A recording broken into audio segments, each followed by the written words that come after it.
예, 어느 정치인 부인이 자기 남편의 의원으로 출마를 하자 선거 때가 다가오니까 급해졌습니다. 그래서 이웃의 집집을 방문하면서 부탁을 합니다. 우리 남편을 좀 찍어주세요.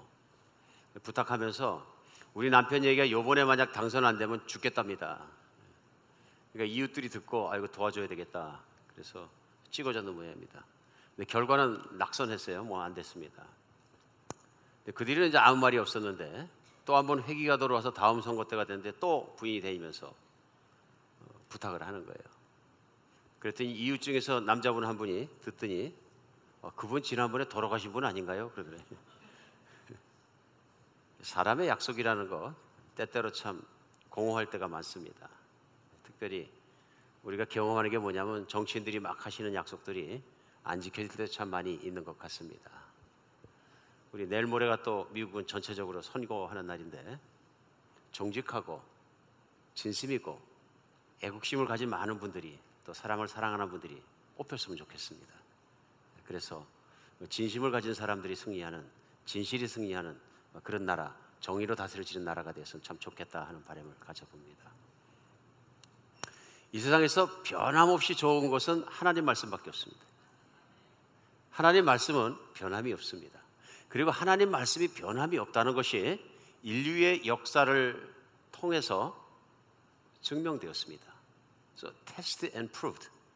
하나님 말씀은 그냥 말씀이 아니라 아주 오랜 시절 전부터 말씀이 선포되고 오랜 기간에 걸쳐서 성경이 적혀졌기 때문에 우리 그 많은 세월들을 통해서 실제로 하나님 말씀이 그대로 일어났다는 것을 알고 있는 것입니다. 그래서 우리의 믿음은 누군가 한 사람이 누워서 생각하다가 환상을 받아 준 말씀을 믿는 것이 아니라 하나님의 그런 역사하심을 우리 인류의 역사를 통해서도 꾸준히 보여지는 그것들을 우리가 받아들이고 우리가 신뢰하는 것입니다. 오늘도 우리가 모였을 때 하나님의 말씀 앞에 나가면 그 말씀이 우리의 생각과 마음과 모든 것을 하나님 중심으로 바꿔주십니다. 그리고 내가 눈에 보이는 것만 믿는 것이 아니라 눈에 보이지 않더라도 이제 하나님의 말씀을 붙잡을 수 있고 믿게 되는 것을 우리는 은혜라고 얘기합니다. 오늘도 하나님이 주실 은혜를 기대합니다.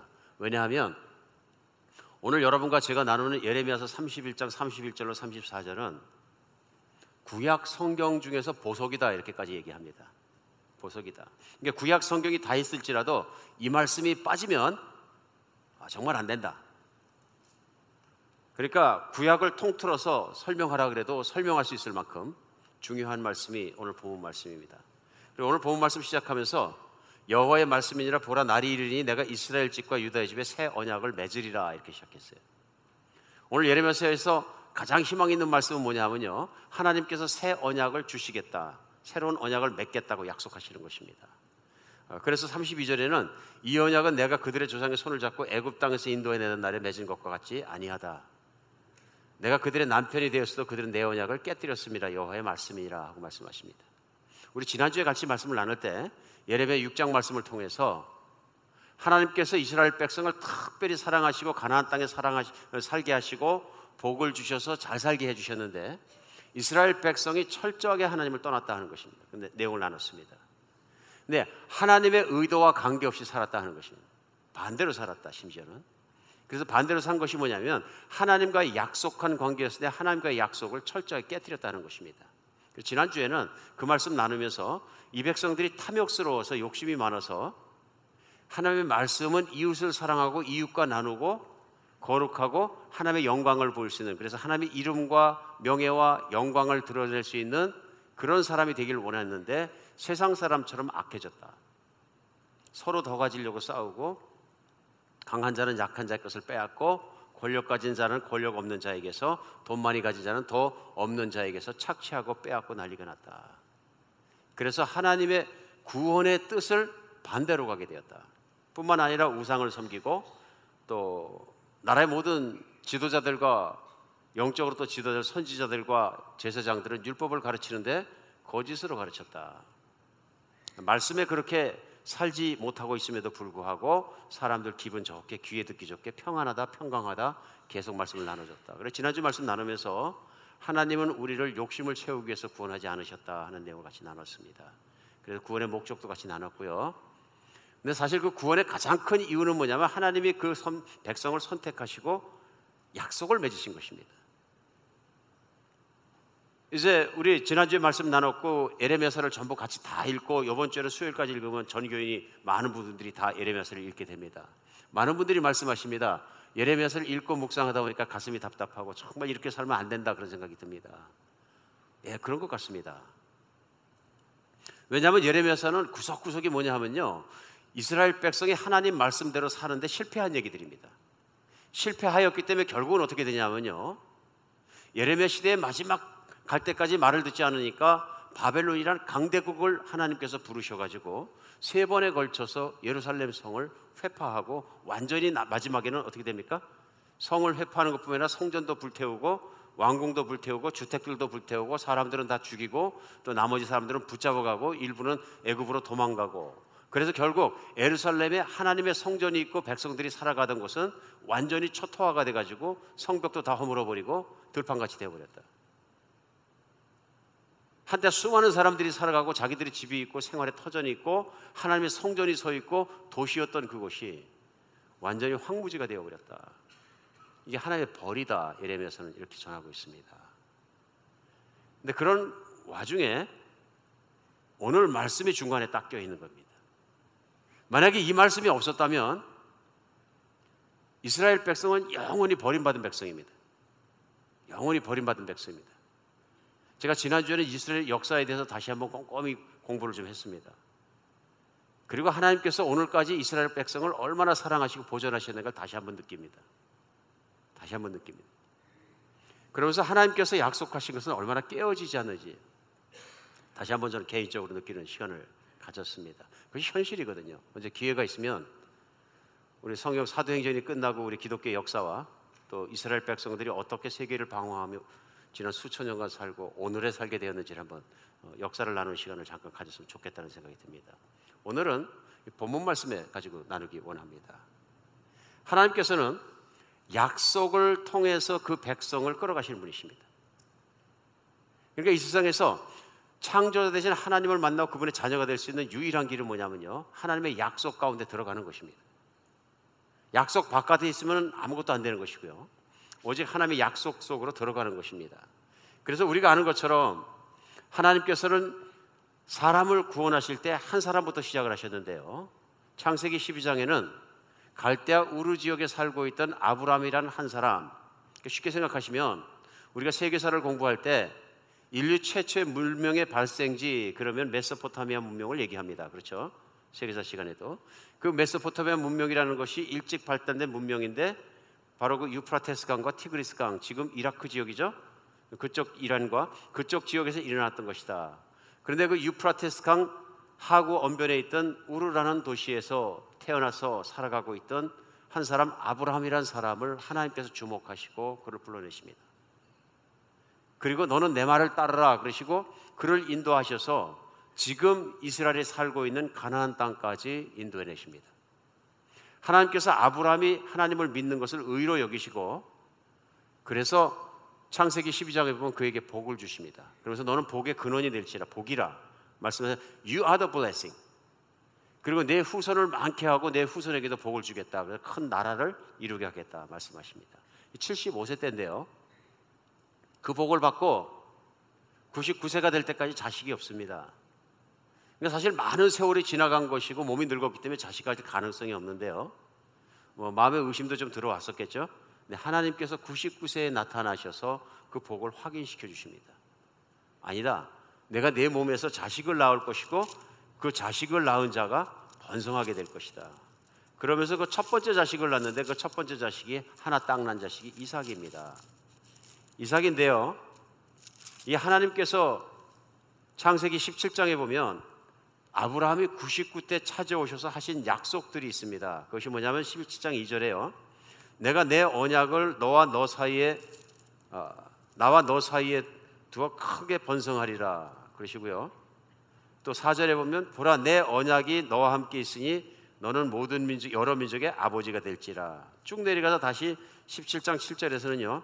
내가 내 언약을 나와 너 및 내 대대 후손 사이에서 영원한 언약을 삼고 너와 내 후손의 하나님이 되리라.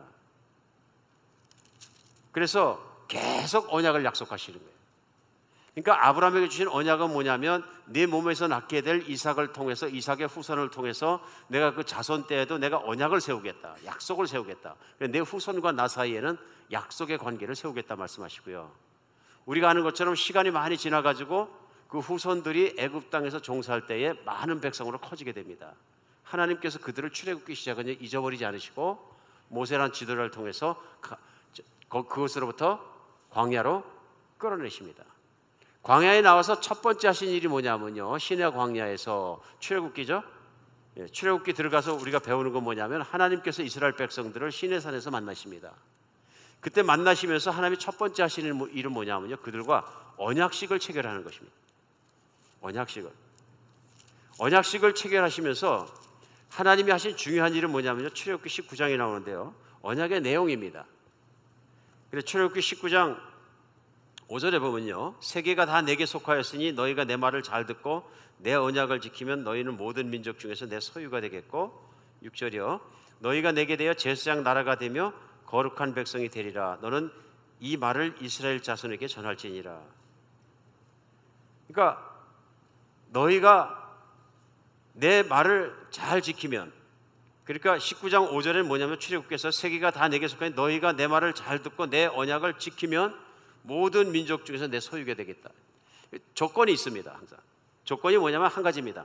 하나님 말씀을 잘 듣고 따르면. 그러니까 하나님과 하나님 백성 사이의 언약의 가장 중요한 조건은 말씀을 잘 듣고 따르는 것입니다.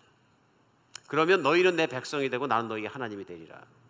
이럴 때 출애굽기 19장 8절에서 백성이 일제히 응답하여 이르되 여호와께서 명령하신 대로 우리가 다 행하리이다 하고 얘기합니다. 이것이 언약식입니다. 하나님께서는 약속을 오퍼하십니다. 제의하시는 거죠. 너희가 내 말을 잘 듣고 따를 수 있으면 너희는 내 백성이 되고 나는 너희 하나님이 돼서 너희를 보호하고 너희를 번성케 하고 너희에게 복주고 너희 하나님이 돼서 너희를 다스리리라. 백성들이 다 좋습니다. 하나같이 좋습니다. 그러니까 언약이 체결된 것입니다. 그렇죠? 이때 백성들이 아니요, 하나님 말씀 따르는 거 그거 빼놓고 무조건 우리 하나님 돼주세요. 그랬으면 백성이 안 되는 거죠. 그런데 우리 물론 하나님 말씀을 잘 듣겠습니다. 그래서 백성이 되었다 하는 것입니다. 근데 이 백성에게 하나님께서 그럼 그다음부터 하실 일이 뭡니까? 우리도 상식적으로 생각해 볼 수 있는 것입니다. 이제는 하나님 말씀이 무엇인지를 가르치셔야 합니다.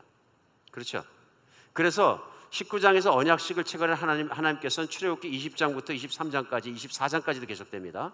20장, 21장, 23장, 24장이 계속될 때까지 무슨 말씀이시냐면 우리가 알고 있는 제일 먼저 십계명을 주십니다.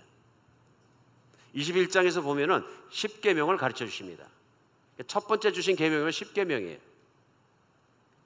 그 십계명의 내용은 우리가 10가지지만 뭉뚱그려 2가지로 나눌 수 있습니다. 하나는 1에서 4계명인데요. 그것은 뭐냐면 나 외에 다른 우상을 섬기지 말고 나만 바라보라. 두 번째는 뭐냐면 5절부터 마지막까지는 사람과 사람의 관계예요. 부모에게 잘하고 나머지는 이웃에게 잘하는 거예요. 이웃을 간음하지 말고 도적질하지 말고 이웃의 것을 탐하지 말고 그런 뜻입니다. 그러니까 하나님께 잘해라, 이웃을 사랑하고 이웃에게 잘하라. 그리고 십계명이 끝나자마자 계속되는 하나님이 주신 계명들과 율례들은 무엇에 관한 것이면 똑같은 겁니다. 하나님만 바라보라, 우상을 섬기지 마라가 끝나고 나면은 나머지는 다 뭐냐면요, 내 이웃에게 이렇게 하라입니다. 악을 행하지 마라입니다. 그래서 바로 시작되는 말씀이 뭐냐면 내 형제를 종으로 잡았거든. 6년간만 그가 돈 때문에 종으로 되었으면 하고 7년째가 되고 안식년이 되면 풀어주라. 왜냐하면 그런 내 형제라. 그러니까 그런 말씀들이 계속되면서 이웃에 대한 말씀들입니다. 누가 소도둑을 하러 들어왔다가 맞아 죽으면 그는 벌을 받았다. 그러니까 자관 이웃과의 관계 속에서 하나님의 공동체가 거룩하게 지켜질 수 있는 모든 것을 다 했습니다. 쉽게 줄이겠습니다. 이런 모든 계명을요, 몇 장에 걸쳐서 또 레위기까지 계속되는 계명인데요, 우리 예수님께서 신약 성경의 마태복음에 보면 아주 쉽게 팍 줄이셨어요. 제일 먼저 뭐냐면 첫 번째 계명은 주 너의 하나님을 마음을 다하고 뜻을 다하고 힘을 다하고 목숨을 다해 사랑하라. 십계명의 전반부나 계명의 맨 앞에 들어야 될 것은 하나님만 사랑하라. 두 번째 계명은 내 이웃을 내 몸같이 사랑하라. 이것입니다. 그러므로 이스라엘 백성이 가나안 땅에 들어가서 하나님의 언약의 백성이 됐을 때 약속의 땅, 언약의 땅에 살아갈 때 이들이 할 일이 뭡니까? 이 약속을 지키는 것입니다. 하나님을 죽도록 사랑하고 하나님만 의지하고 신뢰하며 이웃을 사랑하는 것입니다. 지난주 설교는 반대로 갔다는 것입니다. 백성들이 탐욕스러워서 형제의 것을 뺏고도 아무렇지 않게 생각하더라. 심지어는 계명에 의하면 안식년이 되면 종을 잡았다가도 7주에는 풀어줘야 되는데 각서를 받고 안식년에도 안 풀어주고 계속 종이 되겠다는 각서를 받아가면서 하더라. 신년이 되면 땅도 돌려줘야 되는데 땅도 신년이 가까웠는데 뺏어가면서 신년이 와도 땅을 돌려주지 않기로 각서를 쓰고 자기들끼리 각서를 쓰면 돌려주지 않더라. 하나님 말씀은 무시하고 자기들의 뜻대로 자기의 생각대로 세상을 움직여가기 시작한 것입니다. 그들은 그것을 정의라고 생각하는 잘못된 정의 속에 살아간 것이죠. 그런데 문제는 그들의 삶이 탐욕스럽고 하나님의 말씀을 어기고 살고 우상을 섬김에도 불구하고 선지자들이나 제사장들이 말씀을 가르칠 때 우리는 평강하다 가르쳤다 하는 것이 예레미야서의 말씀이에요. 그래 이들이 다 거짓말하는 자들이라 탐욕과 거짓 교만입니다. 이스라엘을 망가뜨린 것이요. 그래서 그들은 하나님의 말씀을 조금만 생각해봐도 그들의 삶이 결코 하나님의 계명을 따라가지 못하고 있다는 것. 무슨 얘기냐면요, 약속을 지키지 못하는 걸 분명히 알아야 되는데, 그래 하나님이 이스라엘 백성을 향해서 지적하시고 예레미야를 통해서 끊임없이 지적하시는 건 뭐냐면요, 내 백성아 언약으로 돌아오라입니다. 너희 조상과 광야에서 맺었고 너희가 맺은 대로 너희는 그 약속을 따라 내 말을 듣고 살아라 하는 것입니다. 그러므로 너희는 내 백성이고 너희는 내게로 돌아오라. 그럼 내가 너희를 용서하고 너희를 사랑하고 너희를 보호해 주겠다는 말씀입니다. 끝까지 듣지 않습니다. 끝까지 듣지 않아서 마지막에 그 성이 완전히 회파될 때까지 듣지 않더라. 그래서 사실은 구약성경 전체를 뭉뚱거릴 수 있습니다. 이렇게요, 하나님은 이스라엘 백성을 사랑하셔서 조상 아브라함 때부터 그 후손 때까지 일관적으로 사랑하셨는데 그 백성은 끊임없이 하나님을 떠나더니 마지막에 가서는 한 명도 구할 자격이 없을 만큼 타락해서 하나님께서 그들을 바벨론의 종으로 끌려가도록 때리셨음에도 불구하고 변하지 않더라. 이게 구약 성경 마지막에 말라기까지를 요약할 수 있는 내용이다, 이렇게 얘기할 수 있습니다. 하나님과의 약속대로 살지 못했다 하는 것입니다. 그러면 우리가 생각해 볼 때요, 약속은 이루어졌습니까? 깨졌습니까? 깨졌습니다. 약속이 깨졌기 때문에 하나님께서 이들을 버리셔도 됩니다. 실제로 오랜 세월 동안 하나님 참고 기다리셨고요, 버리시면 됩니다. 그렇죠? 그리고 이 나라를 완전히 회파하셔가지고 이제는 성전도 없고 성벽도 없고 집들도 없고 그 땅이 완전히 황무화됐을 때는 백성은 다른 나라로 끌려가서 종살이하고 있고요, 일부는 또 애굽으로 다른 나라로 또 도망가가지고 거기서 한뭉탱이 살고 있고요, 세계로 흩어진 거죠. 또 일부는 또 다른 지역에 가서 다 흩어져, 북왕조는 일찍 망했기 때문에 또 흩어져 살고 있었습니다. 그러니까 백성이 다 흩어졌기 때문에 이스라엘 없다 그러시고 그냥 완전히 버리시면 됩니다. 버리셨을까요? 예, 성경과 역사는 분명하게 증거합니다. 하나님은 그 백성을 절대로 버리지 않으셨다. 우리가 이런 배경에서 봤을 때 오늘 하나님 말씀이 엄청나게 중요합니다. 하나님 백성이 하나님 말씀을 듣지 않고 이제는 벌을 받을 수밖에 없고 나라를 잃어버릴 수 없는 처지에 있을 때 하나님께서 예레미야를 통해서 31장 이 말씀을 하셨다는 것입니다. 너희가 내 언약을 따르지 못하기 때문에 영원히 버리는 것이 아니라 이제는 새 약속을 주겠다. 새 약속을 주시겠다. 이게 희망입니다. 벌을 면제하지는 않으셨습니다. 그들에게 바벨론에 붙잡혀가고 사람들이 죽고 하는 벌은 주셨는데 그러나 내가 너희를 영원히 버리지 않겠다. 오늘 저는 이게 본문 말씀이 우리에게 주시는 첫 번째 메시지라고 생각합니다. 그것이 뭐입니까? 하나님은 약속을 반드시 지키신다. 하나님은 약속을 반드시 지킨다. 아브라함에게 하신 약속이 바벨론에 끌려가는 시점에서도 하나님의 마음속에서 유효하다는 얘기입니다. 나는 이스라엘 백성을 버리지 않겠다 그런 거예요. 오늘 이것이 너무너무 중요합니다. 왜냐하면 우리 기독교의 역사 속에서는 이스라엘 백성은 하나님의 버림받은 백성이라고 해서 굉장히 미워했던 역사가 있습니다.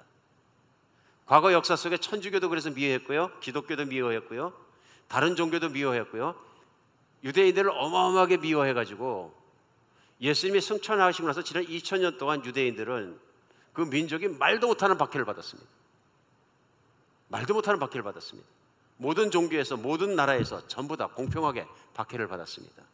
그렇게 박해받은 가장 큰 이유 중에 하나가 뭐냐면요, 저는 그렇게 생각합니다. 하나님의 마음을 잘못 이해한 데서 나온다고 보십니다. 하나님은 이스라엘 백성을 버리지 않으셨습니다. 하나님은 자기가 언약을 맺은 그 언약을 쉽게 버리시는 분이 아니십니다. 하나님이 이런 분이시기 때문에 우리는 얼마나 감사한지 모릅니다. 사도 바울은 신약 성경에서 이걸 크리하게 깨달았습니다. 로마서를 읽다 보면 로마서 9장에서 11장까지 9, 10, 11장까지 3계장에 걸쳐서 그것을 강론합니다.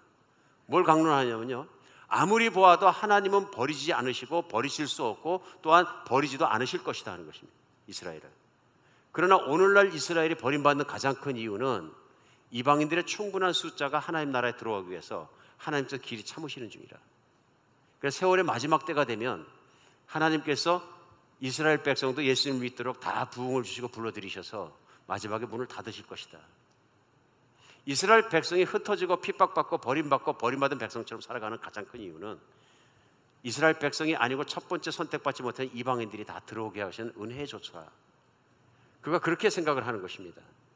그래서 로마서에서 11장 1절에서는 이렇게 말합니다. 사도 바울은 그러므로 내가 말하노니 하나님이 자기 백성을 버리셨느냐? 그럴 수 없느니라.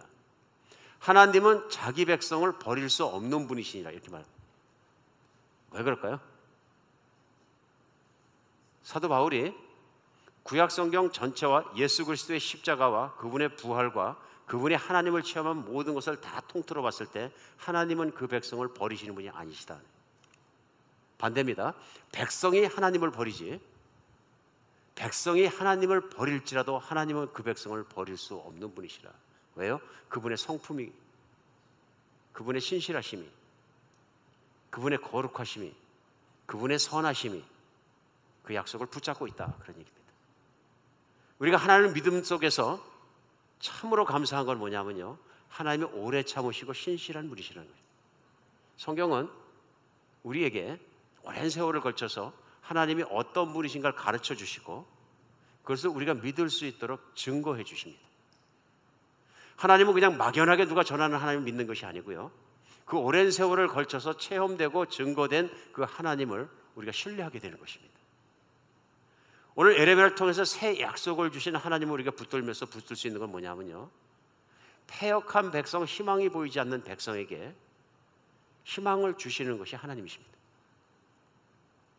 그리고 그 백성이 악할지라도 내가 너희를 아주 버리지 않겠다. 그리고 내가 너희를 회복시키겠다.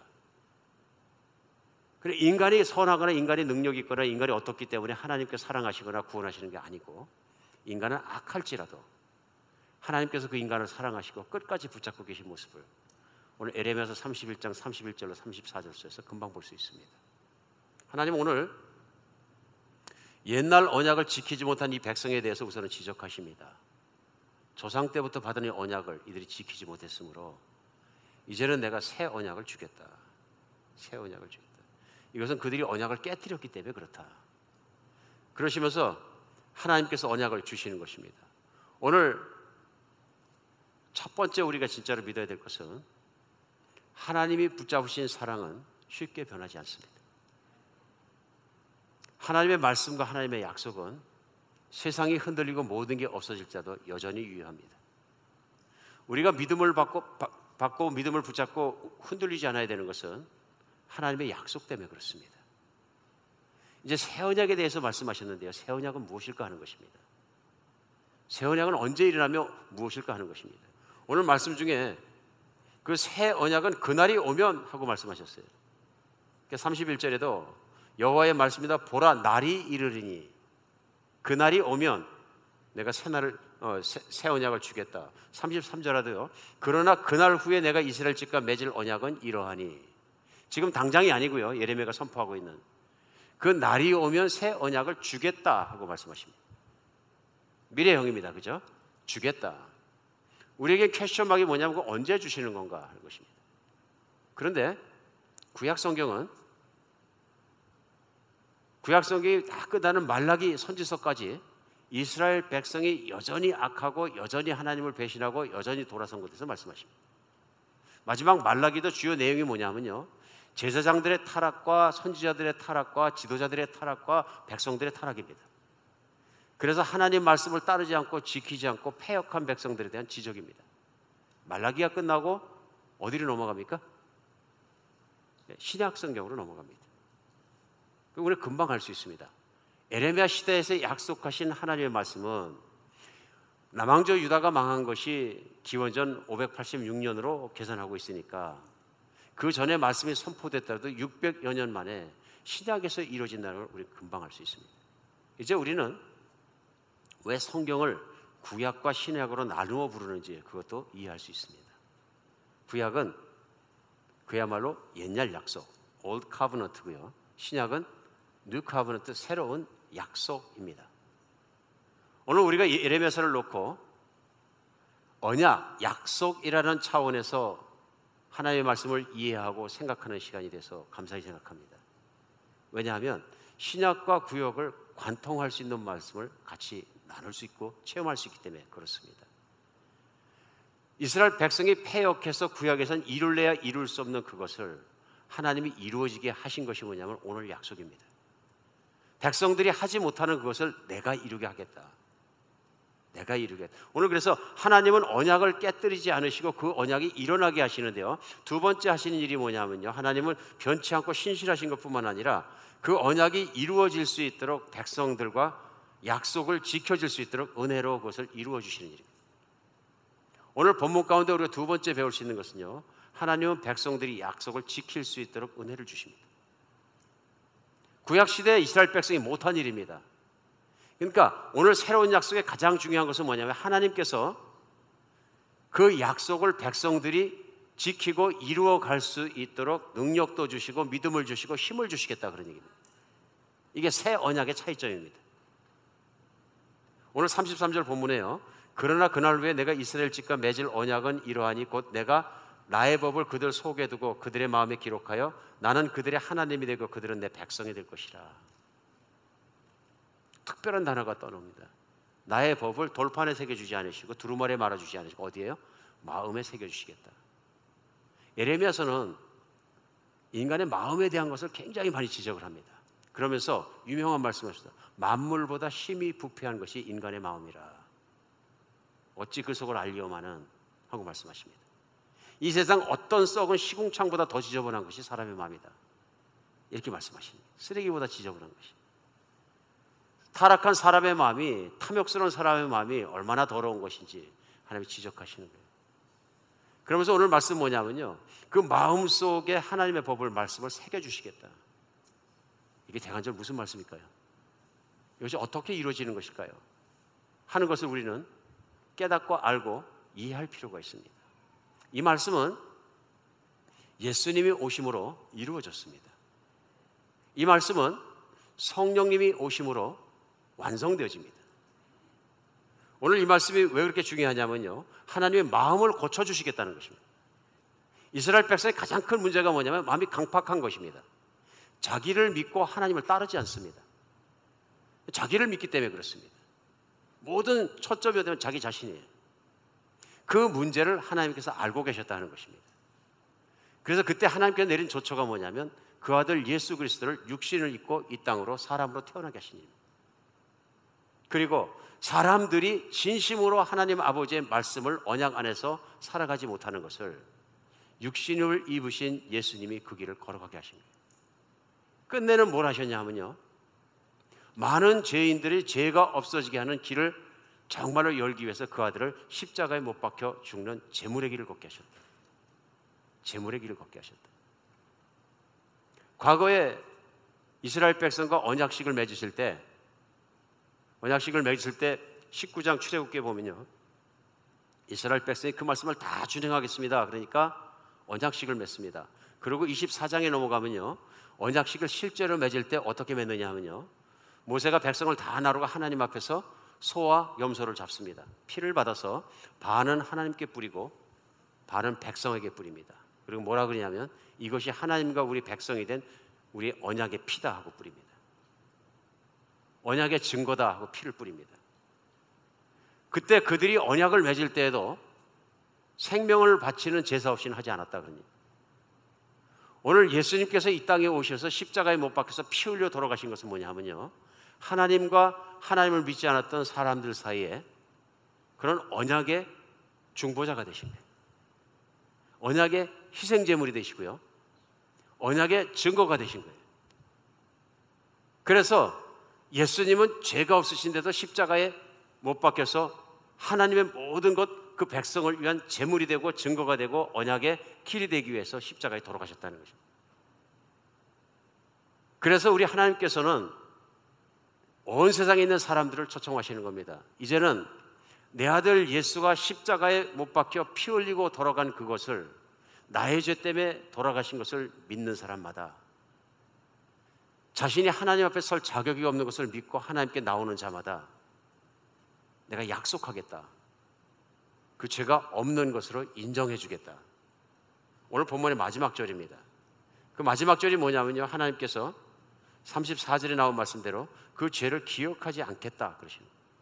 34절에 오늘 예레미야서 31장 뭐라 그러시냐면, 그들이 다시는 자기 이웃과 형제를 가리켜 이르기를 너는 여호와를 알라 하지 아니하리니 이는 작은 자로부터 큰 자까지 다 나를 알기 때문이라.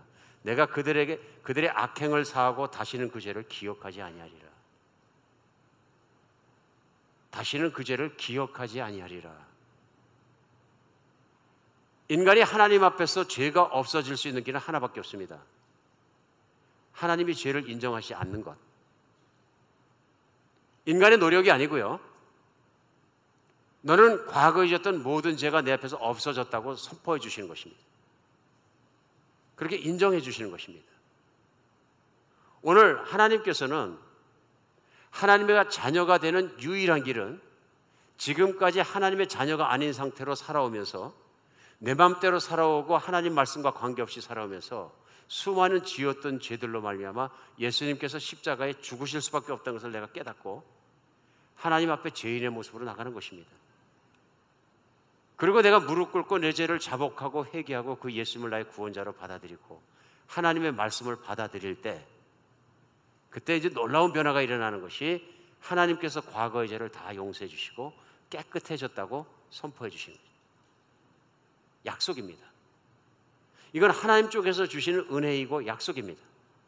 내가 깨끗해지도록 노력했기 때문에 받은 것이 아니라 하나님의 약속을 내가 받아들였기 때문에 하나님이 나를 깨끗한 것으로 인정해 주시는 것입니다. 인정해 주시는 것입니다. 그러면 성령을 받습니다. 성령을 받으면 바뀐 마음을 받게 됩니다. 바뀐 마음을, 변화된 마음을 받게 됩니다. 이 변화된 마음이 뭐냐면요, 나는 십자가에 죽고 이제는 예수님이 정말로 나의 주인이 되었다는 부드러운 마음을 받는 것입니다. 더 이상은 내가 나 자신을 위해 살지 않고 예수님을 위해서 살아가고 하나님을 위해 살아갈 수 있는, 자발적으로 따라갈 수 있는, 이제는 정말 내 자신을 위해서만 그렇게 하는 것이 아니라 하나님이 좋기 때문에, 감사하기 때문에, 감탄하기 때문에, 사랑하기 때문에 따라갈 수 있는 그것이 생긴다는 것입니다. 성령이 이 땅에 오셔서 하시는 일이 바로 그것입니다.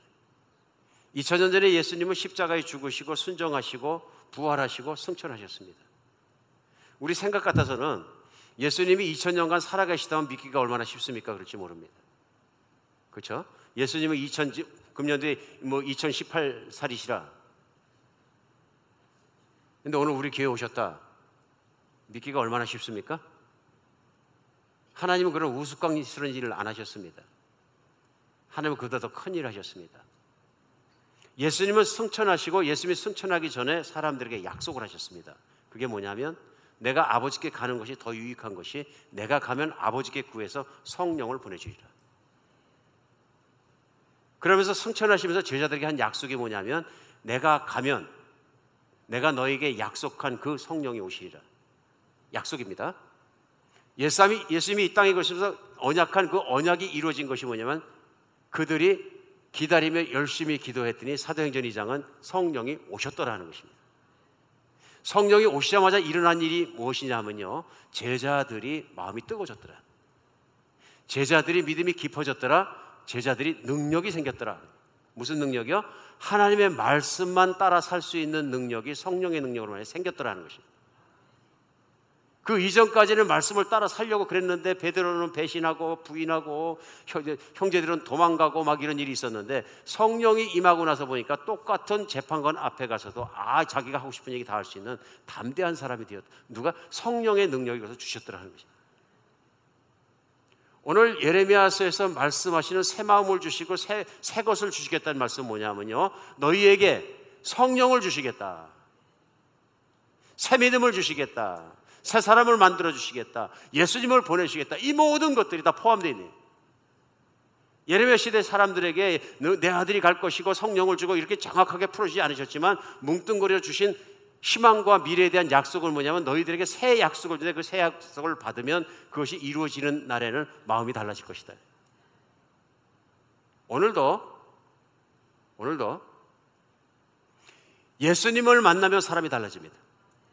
더 정확하게 말하려면요, 성령을 받아야 사람이 달라집니다. 성령을 받아야. 나는 예수님을 만났는데 성령을 못 받은 것 같습니다. 그런 믿음에 문제가 있습니다.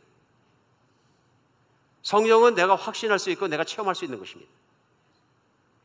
오늘도 우리에게 중요한 것은 뭐냐면요, 성령이 내 마음속에 오셔야 하나님의 말씀대로 그분의 언약을 내가 지키고 바로 그분의 말씀을 따라 사는데 별 문제를 못 느낍니다. 왜요? 내가 좋아서 따라가기 때문에. 내가 하나님 말씀 따라 살지 않으면 구원 못 받을 거야. 따라가는 건 성령을 못 받으신 겁니다. 정말입니다. 근데 내가 하나님을 사랑하기 때문에 내가 하나님이 먼저 나를 사랑하신 걸 내가 너무 뜨겁게 깨달아서 하나님이 나를 사랑하시되 나도 하나님을 뜨겁게 사랑해서 마음을 다하고 힘을 다하고 뜻을 다하고 목숨을 다해서 나는 그분을 사랑하게 되었습니다. 이게 성령의 증거입니다. 내 마음이 하나님을 향해 뜨거워지고 내 마음이 하나님을 향해 따라가고 싶고 내 마음에 있는 모든 것은 마음의 변화를 일으키신 것은 하나님이십니다. 사랑하는 여러분, 우리 자신과 우리가 보이는 세계에 있는 모든 것을 지으신 것은 하나님이십니다. 더 정확하게는 성령이 그렇게 하셨습니다. 우리 성경의 시작 창세기 1장과 1장 1, 2절 사이에 보면 이렇게 나옵니다. 땅이 혼돈하고 공허함 가운데 있을 때 성령이 그 수면 위를 운행하시더라. 뭐 하신 겁니까? 그 창조의 일을 아버지의 뜻에 따라 일구시는 거죠. 오늘날도 마찬가지입니다. 아버지에 따라서 예수 그리스도가 오시고 십자가에 못 박혀 죽으시고 부활하시고 승천해서 보좌에 앉으셨는데 오늘 이 땅 가운데 그 예수 그리스도가 2000전에 이루신 그 일 복음을 가지고 오늘 21세기 바로 오늘에도 각 사람의 심령을 찾아가시고 각 사람을 찾아가서 예수 그리스도의 복음을 깨닫게 하시고 믿게 하시고 심령을 바뀌게 하시고 좋은 선한 일을 하시는 분은 성령님이십니다. 성경은 이것을 새 창조라고 표현하십니다. 타락한 사람의 속에 들어가셔서 하나님의 영이 새로운 일을 시작하셔서 새로운 창조와 새로운 사람을 만들어내시는 거예요. 구원은 내가 그리스도의 복음으로 말미암아 새 사람이 되고 새 창조가 되고 새 마음을 받게 되고 새 사람이 되었기 때문에 기뻐서 하나님을 따라가면서 그걸 하는 게 구원입니다. 내게 그런 마음이 없고 그렇게 하나님을 사랑한 적이 없으면 아직 구원이 필요한 겁니다. 제가 오늘 클리어하게 강단에 선포하겠습니다. 어떤 분들이 나는 구원된다 구원 안 된다 그런데 그 갈림줄은 분명합니다. 내가 예수 그리스도의 십자가의 죽으심을 내 죽음으로 받아들이고 하나님께서 말씀하신 대로 그분을 정말 사랑함으로 내가 과거에 대해 죽고 옛사람에 대해 죽고 새 사람이 되었느냐.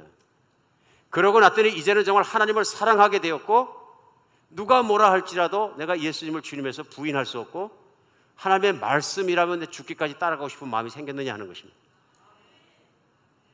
이게 안 생겼으면 예수님을 믿는 것과 성령의 능력이 내가 아직 필요한 거예요. 바르게 믿으면 신앙생활이 쉬워지는데 바르게 믿지 않으면 신앙생활은 지옥같이 힘들 수 있습니다. 왜 그렇습니까? 마음이 안 바뀌었기 때문에 그렇습니다. 회개는 마음이 바뀌는 것입니다. 억지로 믿는 것이 아니라 하나님을 사랑하게 되고 하나님을 좋아하게 되고 하나님의 말씀이라면 죽기까지 나도 목숨을 바치게 되고 그것은 성령의 능력으로 가능한 것입니다. 우리 설교하시는 목사님 중에서 우리 최근의 역사 속에서 대설교자라 그래가지고 굉장히 존경하는 분이 몇 분 계십니다. 그런 분 중에 하나가 침례교에서 영국에서 사역하셨던 1800년도 중반에 시작하신 분이 계신데 찰스 스퍼전이라는 목사님 계십니다. 아주 유명한 설교가이십니다. 찰스 스퍼전 목사님이 목사님 아드님이십니다. 당시에 근데 그 아주 순수한 목사님 아드님이셨어요. 그래서 찰스 스펄전 목사님의 아버님은 순회 전도자로 복음을 전하기 위해서 순회하면서 자식을 키우셨어요. 그래서 찰스 스펄전 목사님은 베네 신앙인 거죠. 모태 신앙인 거죠. 그래가지고 정말로 열심히 성경을 공부하고 정말로 열심히 해서 뭐라고 말씀하시냐면 사춘기 15세 이전에 성경은 둘째치고요. 성경 몇백 번 읽고요. 그 다음에 성경뿐만 아니라 철러 역정이라는 존 번연의 책을 100번 읽었다. 자기 고백입니다. 당신의 고백이. 그리고 늘 자기는 정말로 그 당시에 유명했던 청교도들의 책을 많이 읽었고 백스터의 비회심자를 위한 부르심 뭐 이런 책들을 열심히 읽었다. 당시에 경건서적도 천국뿐만 아니라. 그런데 17살이 되도록 마음이 답답하고 힘들고 신앙생활이 이렇게 무겁고 예수님을 믿는다고 생각을 하는데 힘들었다. 고심하고 있었다. 그래서 한 5년간을 특별히 사춘기 기간에 아주 괴롭고 캄캄한 시간을 지나갔는데 어느 눈이 많이 오던 날 자기가 다니던 교회를 갈 수가 없어서 근처에 있는 조그만 교회를 갔는데 그날 뭐 20명이 안 되는 사람이 모여 있더라.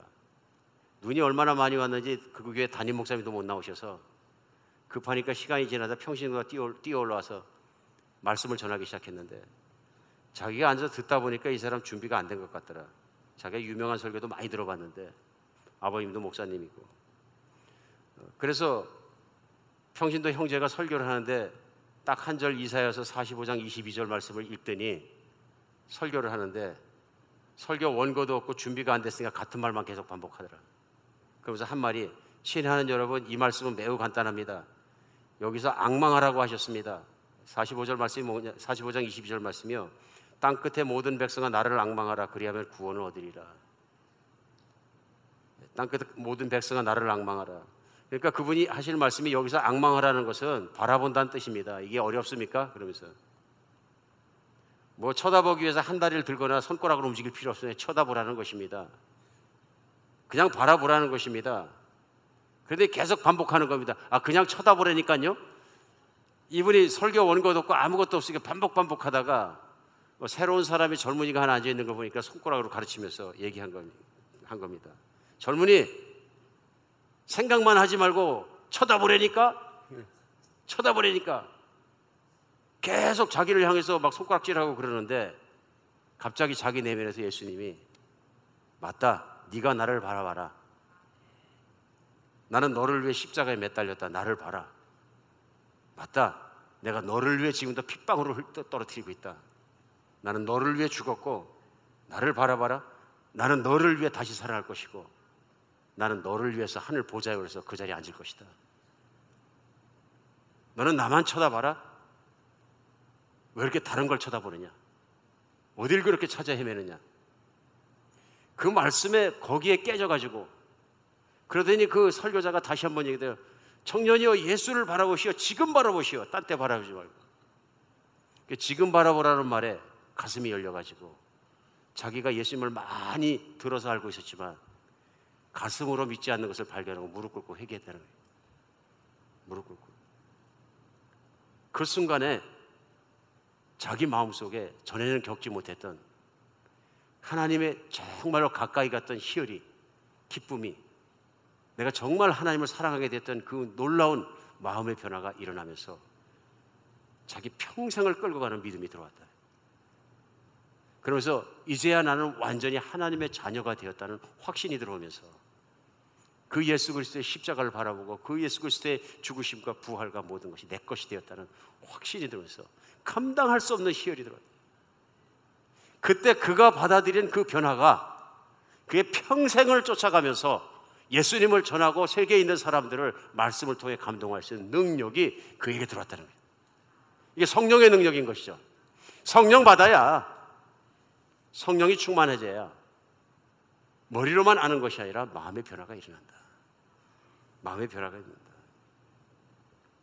오늘 우리에게도 새 마음을 주신 하나님, 새 언약을 주신 하나님, 새 것을 주신 하나님께서 우리 마음을 새롭게 해줄 수 있습니다. 타락했던 이스라엘 사람들, 목이 구웠던 이스라엘 사람들, 교만했던 이스라엘 사람들, 그들에 대한 해답은 예수 그리스도와 그분의 십자가였습니다. 그들은 하나님이 보내신 하나님의 아들을 십자가에 못 박아 죽을 만큼 교만한 자가 되었습니다. 그러나 하나님은 그들도 용서하시고 또 그 길을 통해서 오늘도 우리를 초청하십니다. 너는 내게 와서 내 언약의 자녀가 되겠느냐, 내 사랑하는 사람이 되겠느냐, 오늘도 초청하시는 것입니다. 오늘날에도 성령 하나님은 똑같이 역사하시면서 하나님과 복음의 말씀을 전해드는 한 사람 한 사람마다 가슴마다 변화시키십니다. 오늘날에도 그렇기 때문에 예수 만난 사람들의 간증으로 가득합니다. 그 유명한 인육을 씹어먹었다는 살인범들도 아무도 변화시킬 수 없고 교도소도 변화시키고 부모도 변화시켰고 모든 사람이 버려버린 그들도 감방의 한 구석에서 예수 그리스도의 복음과 성령이 임하시면 변화받습니다. 천사 같은 새 사람이 됩니다. 하나님만 하십니다. 인간은 아무도 변화시킬 수 없지만 하나님만 변화시키십니다. 기도하겠습니다.